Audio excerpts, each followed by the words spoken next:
The United States began using unmanned aerial vehicles, UAVs, commonly referred to as drones, for targeted killings as part of the war on terror shortly after 9/11. The Central Intelligence Agency, or the CIA, began using armed predator drones in late 2001 to target Al-Qaeda and Taliban leaders in Afghanistan.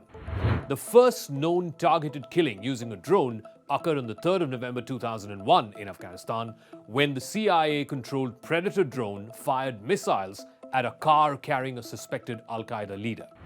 Since then, the use of drones for targeted killings has become a key component of American counterterrorism strategy. It's been used extensively in countries like Pakistan, Yemen, Somalia, and even Libya. Cut to today, 20 years later, one of the most notable aspects of the ongoing Russia-Ukraine conflict has been Russia's use of advanced technology, particularly in the form of electronic warfare systems. Now, these systems are designed to disrupt and degrade the performance of enemy communication and radar systems. They've been used to jam the communications of Ukrainian military units. It makes it that much more difficult for them to coordinate their actions. Basically, it blinds the radars of Ukrainian air defense systems. The Russians have also made extensive use of unmanned aerial vehicles, or UAVs. These drones have been used for reconnaissance, target acquisition, and even sometimes as weapons platforms. This allows Russia to strike at Ukrainian forces with a level of precision and stealth that would not have been possible with manned aircraft. It also discounts the real risk of having boots on the ground. On Crux DeCode, is the future of warfare going to be unmanned? Not just Russia, but have even Western countries like the US and UK realized that drone warfare is a cheap and relatively risk-free way to fight modern-day wars? And if soldiers are going to be increasingly rendered irrelevant, what happens to tens of thousands of standing armies around the world? Can machines totally replace troops?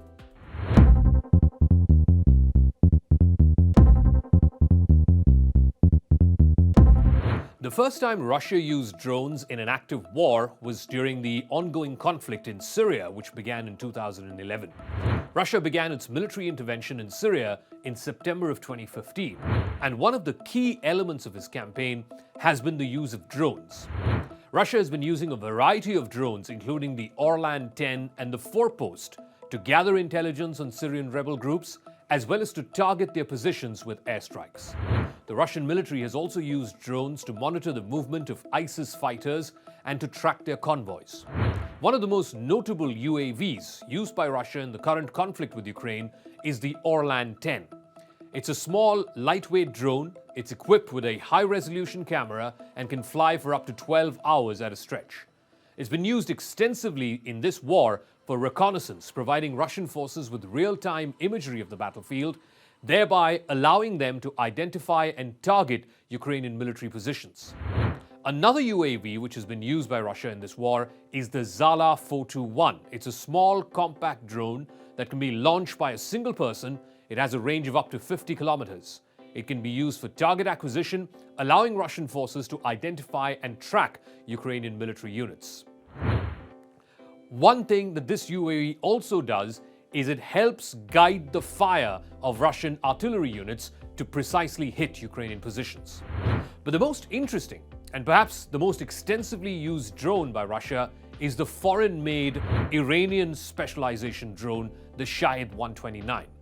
This medium-altitude, long-endurance drone is equipped with a wide variety of sensors, including an electro-optical camera. It can fly for up to 24 hours at a stretch. It's been used for reconnaissance, target acquisition, as well as a weapons platform. It allows Russia to strike at Ukrainian forces with a level of precision and stealth that would not have been possible using fighter jets that are manned.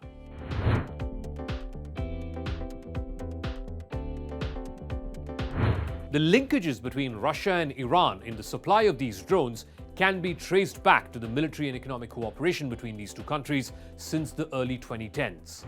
Russia has provided Iran with military equipment and technology, including drones, while Iran has provided Russia with access to its domestic drone production capabilities.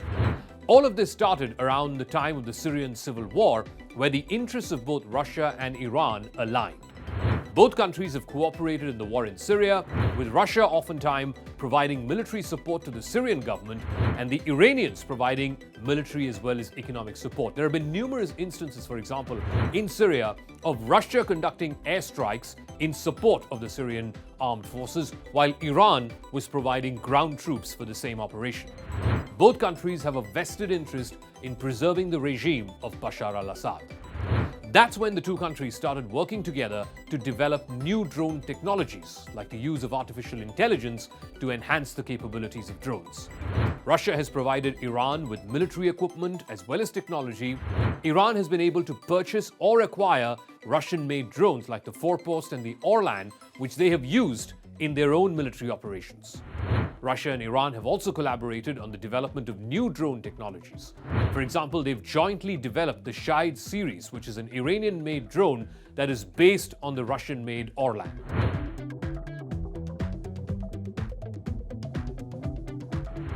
The future of warfare is likely to be increasingly unmanned, because countries are now turning to unmanned aerial vehicles to gain an advantage on the battlefield. The Russia-Ukraine war has highlighted the effectiveness of UAVs, its use for reconnaissance as well as for launching weapons. The use of drones in warfare has also been demonstrated by America's use of drones to hunt down terrorists in foreign countries. Now, it could be a sensitive subject where American drones are being used on foreign soil because it allows them to hit targets with precision and stealth, while at the same time it minimizes the risk of American casualties. Also, with increasing reluctance of countries to put boots on the ground because of the fiascos that we saw in Iraq, Vietnam, as well as in Afghanistan, UAVs are becoming an attractive alternative to traditional ground-based warfare. They provide, like I said, a relatively low-cost and low-risk way to achieve the same military objectives. The use of drones is considered to be cheap and effective for various reasons. Number one, like I said, it's low cost, which means drones are relatively inexpensive to produce as well as operate compared to heavy-duty fighter jets, 5th generation and 5.5 generation fighter jets that are currently being used by the Russian forces. They're also cheaper to maintain and repair and can be flown for longer periods of time without the need for refueling or for rotating personnel. Number two, it minimizes casualties. Drones are operated remotely, which means they can be flown into dangerous areas, hostile environments, without putting any human interface. This allows countries to conduct military operations with minimal risk to their own personnel. Precision. Drones are equipped with advanced sensors and cameras, which allow for highly precise targeting and minimal collateral damage.